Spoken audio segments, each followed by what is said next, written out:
the Triggerman, Weljon Mindoro. Here is the former world title challenger and current world rank contender, introducing Carlos Chema Ocampo. Brother, eto na ang pinaka-brutal na palitan ng kamao sa middleweight division. Bakbakang Weljon Mindoro versus Carlos Ocampo. Hindi ito para sa mahihinang loob dahil nagkakaputukan dito ng laman dahil sa tindi ng suntok. Bakit? Dahil ang kalaban dito ni The Triggerman Weljon Mindoro ay ang Mexican World Title Challenger na nagpahirap sa higanting world champion na si Sebastian Fundora. Yan ay walang iba kundi si Carlos Ocampo ng bansang Mexico. Ang tanong lang ay kaya mo kayang panoorin kung gaano ka brutal ang bakbakang ito? Well, itong si Weljon Mindoro ay unti-unti nang lumalapit sa world title shot at isa ito sa pinakamataas na knockout percentage ng bansang Pilipinas. Pero sa mga huli nitong laban, sa unang pagkakataon ay umabot na sa desisyon ang bakbakan. Nangangahulugan nga ba ito na humina na ang suntok ni Weljon o mas lumakas lang ito in terms of stamina na kaya na ding tumagal, mag-ingat at mag-adjust kontra sa mga slugger fighter na mga Mexicano? Yan ang palaisipan ngayon sa maraming taga-subaybay ng boxing. Kung anong klaseng pagkabrutal ba ang sasapitin ng dalawa oras na magtagpo sa loob ng ring bago sa world title belt sa middleweight division. Na tila kinakailangan munang magpakitang gilas nitong si Weljon Mindoro kontra kay Carlos Ocampo nang sa ganon ay maging mainit sa mga mabibigat na promoter sa Amerika. Dahil maraming analyst ngayon ang nagtatanong kung lehitimo nga ba ang lakas ni Weljon Mindoro o hype lamang ito para katakutan dahil mas mataas lang ang KO percentage nito. Sapagkat kung experience lang ang pag-uusapan, itong si Carlos Ocampo ng bansang Mexico ay sanay sa mabibigat na suntok, kayang tumagal sa higanting kalaban at pahirapan ang mga world champion gaya ng ginawa nitong pagpapahirap kay Sebastian Fundora at pagiging world contender kontra Errol Spence Jr., Tim Chu at Callum Walsh.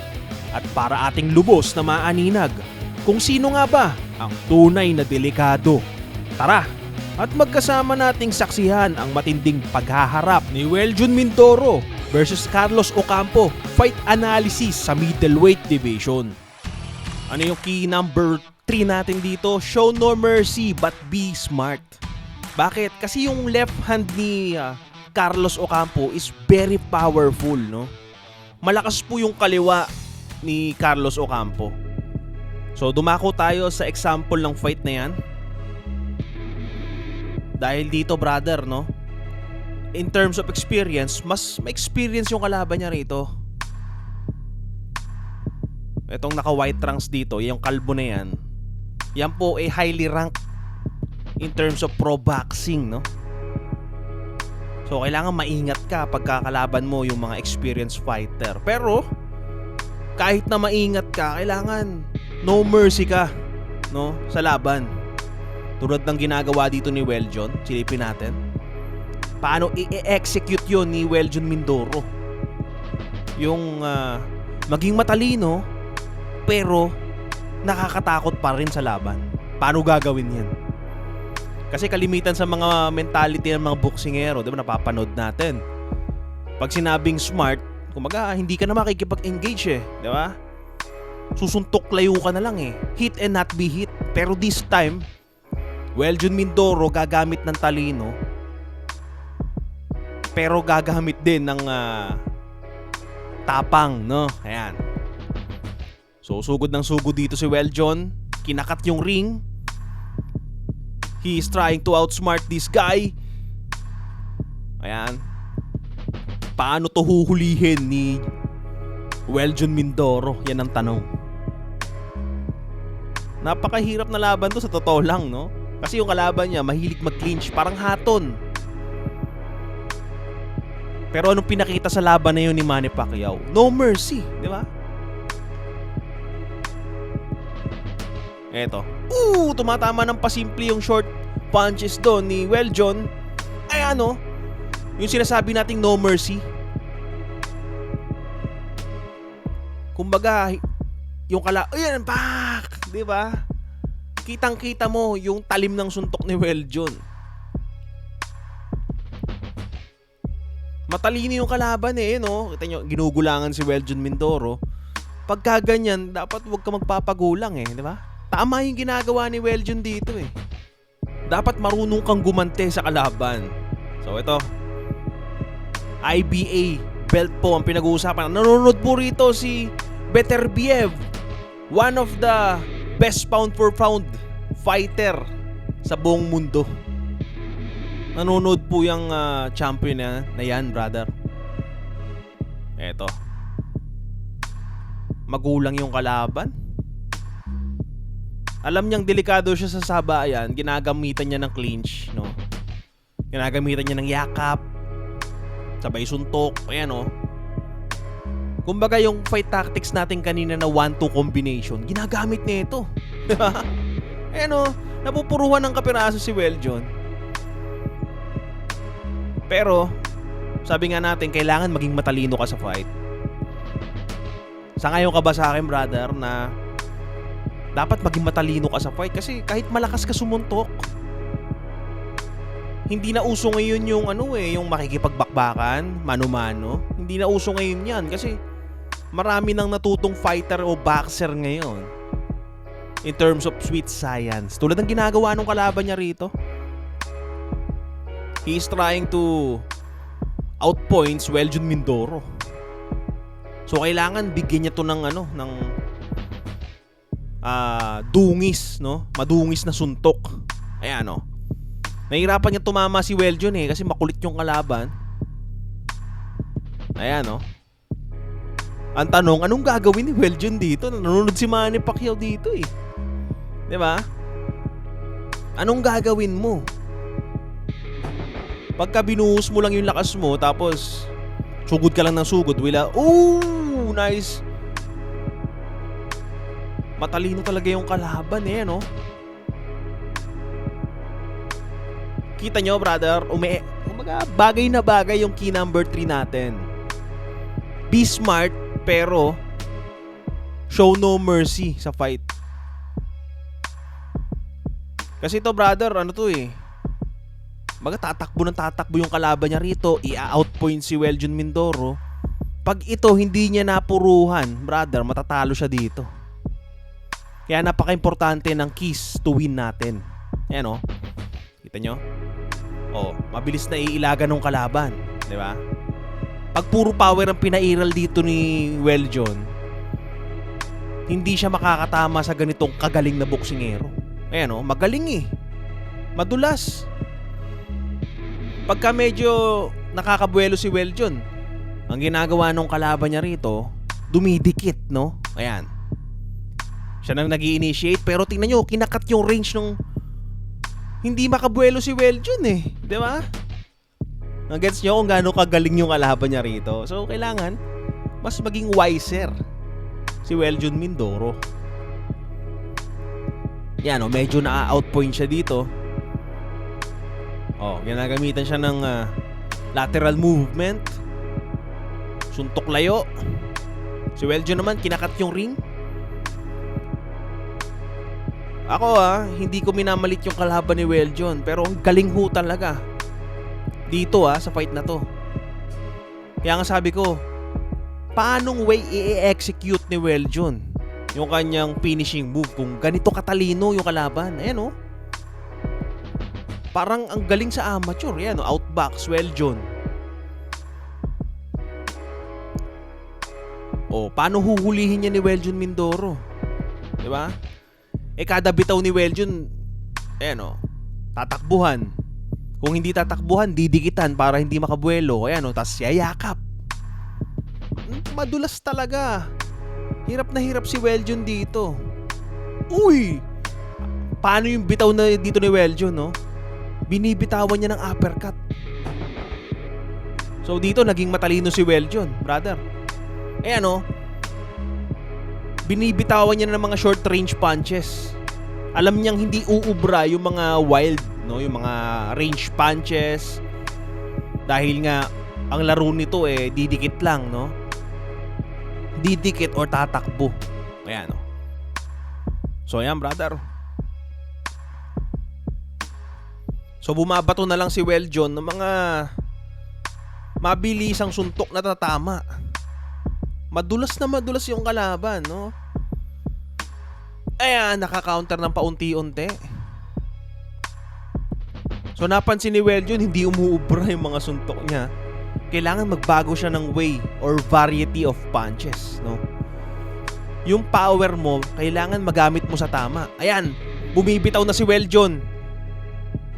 Nung quick punches, ayun, no, yung talagang tatama ka agad. Oh, nabasag yung ano. Ano to? Binilangan, brother. Eto na. Bumaliko yung ilong, brother. Bumaliko yung ilong nung kalaban. Dapat doon TKO na di ba? Ito, brother. Nahanapan ng way ni Weljon na yan. Yun yung sinasabi nating power. But be smart. Diba? Use your power or show no mercy. But be smart. Kahit gaano ka kalakas, kung hindi ka gagamit ng talino sa laban, hindi ka magiging matalino, baliwala yung power mo. Which is nakita natin sa fight na to kanina. Maraming beses nababaliwala yung punches ni Weljon. Ngayon nahanapan niya ng way. Ayan, no? Ayan, nagwawala. Tinamaan dun, brother. Knockdown na naman to. Ay, hindi binilangan. Go pa rin. Ito, for the kill. Weljon Mindoro, wala nang legs yung kalaban. Wala nang legs, brother. Baliko na yung ilong, wala nang legs. Napalambot ni Weljon Nahanapan niya ng way na quick punches, short. No, yung mga ganung suntok niya na. Uppercut. Very effective, brother. Ayan na. Pinapalambot. Natapos po yung laban na yun. Natuwang-tuwa po dito si Manny Pacquiao, brother. Dumako tayo sa next one. So ito, napaka-importante. Dapat 3 keys to win lang tayo. Pero ito, damihan na natin. Pang-4 na to. Set traps and timing for one big shot. Bakit? Ocampo is a natural pressure fighter. Ito yung example. Yung sinasabi nating set ka ng timing, then one big shot lang ang kailangan mong hanapin kung alam mong wala namang depensa yung kalaban. So mabilisan lang, huwag kang lilingat dito, brother, ha. At konting lang, brother, insights lang tungkol sa kanya makakalaban na sige, Carlos Ocampo. Alam nyo po, si Carlos Ocampo malakas po yan sa mga late rounds. So kung mapapansin nyo, tinalo po si Carlos Ocampo, kalimitan, yung mga talo niya, first round lang, ganun, no? Tinatalo siya. Mahina po kasi si Carlos Ocampo sa starting. Oh, yun yung big one ni Weljon Mindoro. Di ko nga napansin Hilong-hilo yung kalaban. So sabi natin dito, keys to win ni Weljon, timing plus one big one, 'di ba? One big shot lang. Actually dito hindi pa natin nakikita 'yon dahil combination ng pinapakawalan dito ni Weljon. Pero hintayin natin mamaya dito. Wala nang wala nang isip-isip yung bakbakang to, no? Ayan, naglaro bigla si Weljon sa timing shot. Ayan, body shot. Oh, eto. Tinimingan doon ni Weljon, 'di ba? Tapos unboxing. Ganun po ang sinasabi natin diyan. Timing po ang pinaka effective. Dumako tayo sa next one, brother. Last part. So key number 5, attack the body early. Bakit? Ito pong si Ocampo, sabi nga natin kanina, malakas po to sa late game. Kailangan ma-stop yan ni Weljon Mindoro. So anong kailangan gawin? Eto. Kamustahin natin yung body punches ni Weljon. Meron ba? Kasi alam nyo, brother, sa fight kailangan alam mo rin Alam mo rin kung anong gagamitin mong suntok, saan mo pupuruan yung kalaban. Eto, malakas yung kalaban niya, aggressive.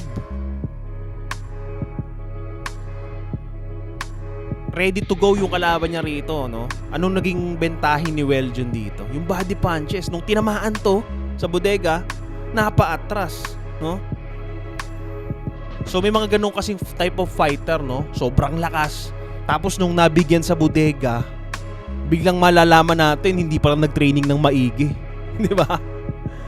Sino ba yung mga ganung fighter? Marcos Maidana, 'di ba? Nung naglaban sila ni Amir Khan, hindi siya nag-training nun sa ng matindi sa bodega. Kumbaga hindi niya pinalakas yung kanyang bodega. Round 1, bagsak siya. Eto. Napansin natin agad, no? Atake ng atake yung kalabang kanina. Nung binigyan sa bodega, biglang nanlambot. Ayan, nanlalambot na, unti-unti. Tsaka kita naman natin, obvious na obvious, nagtatago yung kalaban. Kumbaga, binababa niya yung kanyang defense dito.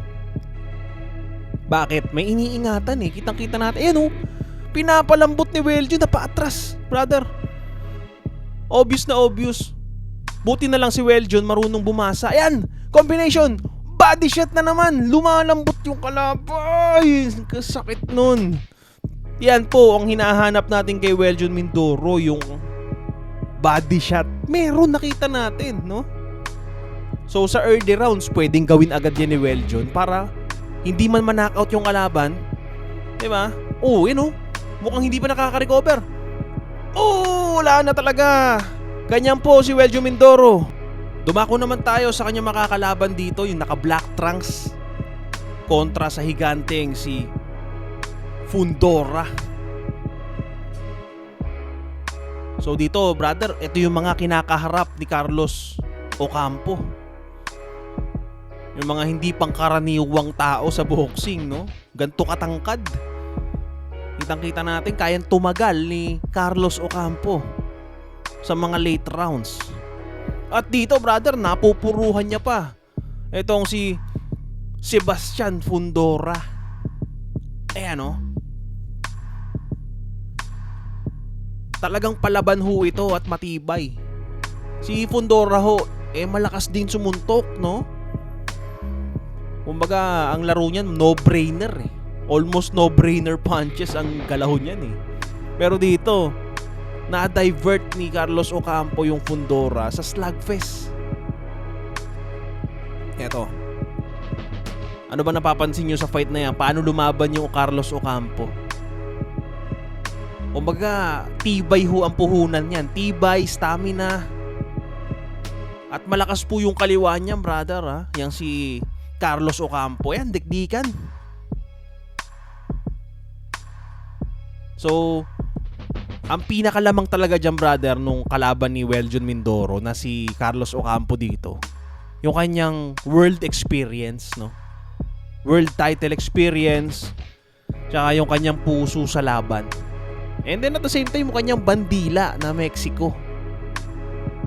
Mexican na flag ang bit-bit niya. Ayan, nasasaktan si Fundora doon. Isipin niyo yung brother kung gaano kahirap tong fight na to. Si Thurman, sinaglit lang ni Fundora, no? Pero itong Carlos Ocampo, tumagal po ng 12 rounds kay Fundora. At hindi lang tumagal, brother, pinahirapan itong si Sebastian Fundora. So, ibig sabihin itong Carlos Ocampo, hindi ho basta-basta to kalaban. Kaya nga may ginawa tayong 3 keys to win kung paano malalagpasan to ni Weljun Mindoro, dahil umaangat na po yung rankings ni Weljun at umiingay na sa buong Amerika. Eto, malapit na matapos. Sana pumindot ka ng like button, share button, tsaka nag-comment ka para nababati natin yung comment. So mabilisan lang, kanino ka? Weljun o Ocampo?